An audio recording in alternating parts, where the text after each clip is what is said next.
I tested making donuts at home every way imaginable, and there is one method that gives you those perfect bakery quality donuts every single time.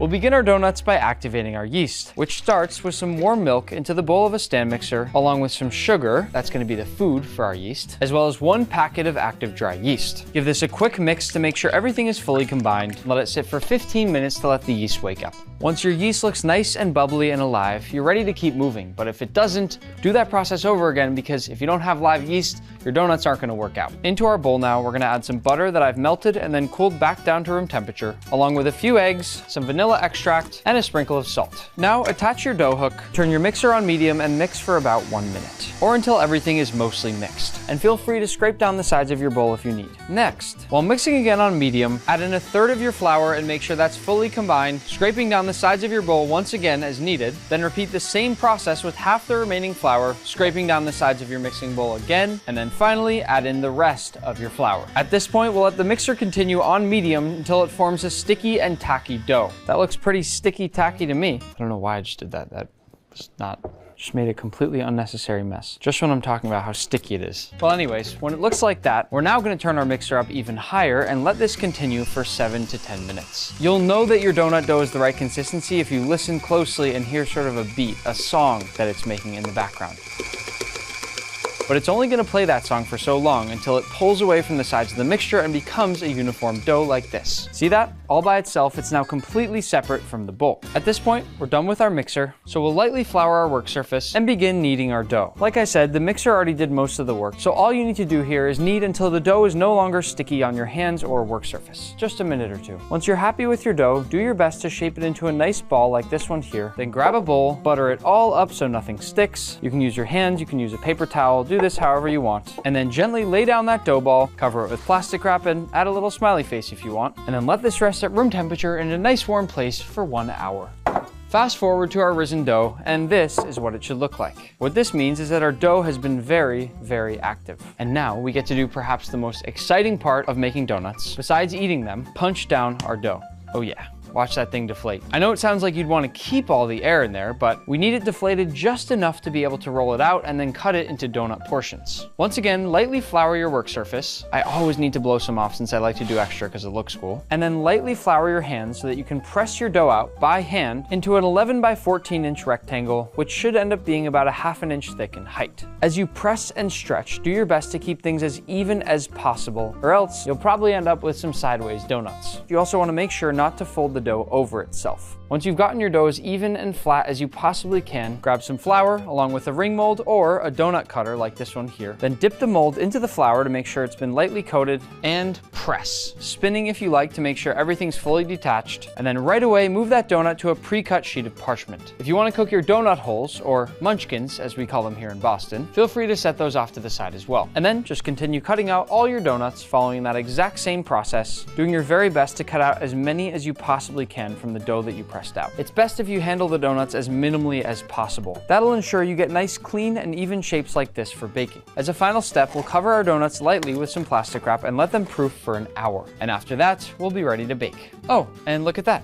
I already made some donuts that are risen, so you don't have to wait. But actually, I am gonna make you wait for 2 seconds while I clean up my workstation. The way this happens is really cool. We're gonna pick up our donuts on this parchment. As you can see, they're all nice and puffed up. Then we're gonna drop them into our frying oil. Be patient here, just give them a second to release. And when I can, I'm just gonna lift away that parchment and let them fry. Set a 1-minute timer for each side, and then flip carefully and confidently. Oh yeah.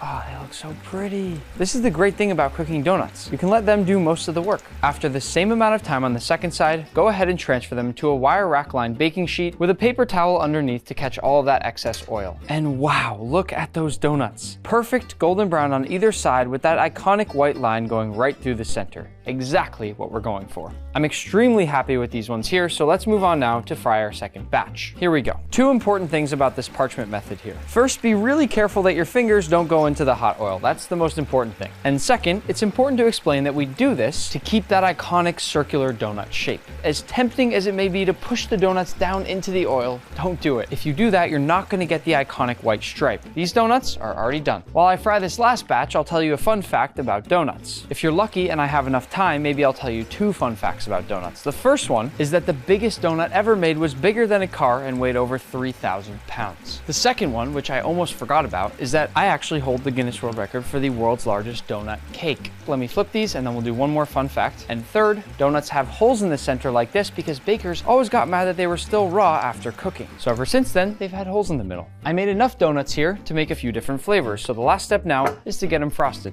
I'm gonna whip together 3 different frostings because I have a vision of basically making this, but with better looking donuts and better looking frosting. For our chocolate frosting, we'll add some cocoa powder to the confectioner's sugar, along with a little bit of milk. Oh my gosh, have you seen the trick with the cocoa powder and milk? I'll show you that in just a second. Let me finish this first. And a little pinch of salt. Now, all we do is whisk it up until we get that classic frosting consistency. You know, when you mix this, it's gonna look at first like it's not gonna come together. It's gonna look really, really dry. But the thing I've learned about frosting on donuts is that it always runs more than you think it will. Okay, let me show you the thing. Check this out.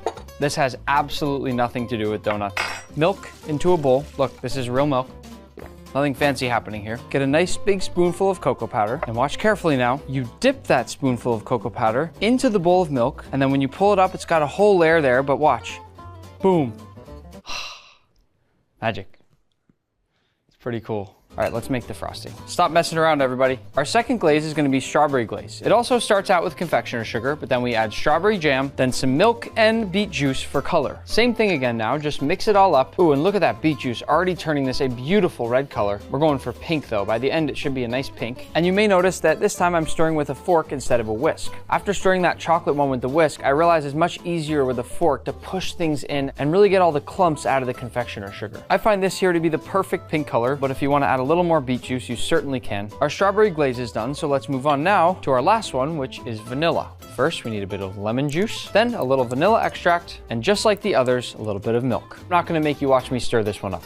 We're gonna dip in the order that we made our frostings. First, with chocolate. Here we go. First donut. This is a big moment. Drop it in, then lift up. And once most of the drips are done, flip it back right side up. Add those sprinkles right away, and there's your first official donut. It's a great looking donut. Moving on, let's do strawberry. Remember to give your frosting a quick mix if you haven't stirred it in a while, and then go ahead and dip again. I wanna see some votes right now in the comments. Which of the 3 frostings is gonna make our best looking donut? This one looks good. I just gotta let that frosting settle for a minute, and then on we go with our rainbow sprinkles. That one's gonna be hard to beat. That's a classic Homer Simpson donut right there. Last one now, our vanilla, which is also gonna get the rainbow sprinkles. This one definitely needs a mix. Here we go. I don't know, is this one gonna look better than the pink? Picking which donut to take the first bite of is not an easy decision, but I think I'm gonna go with the pink one. How could I not? Look at that donut. Look how perfect it is. Only one thing left to do.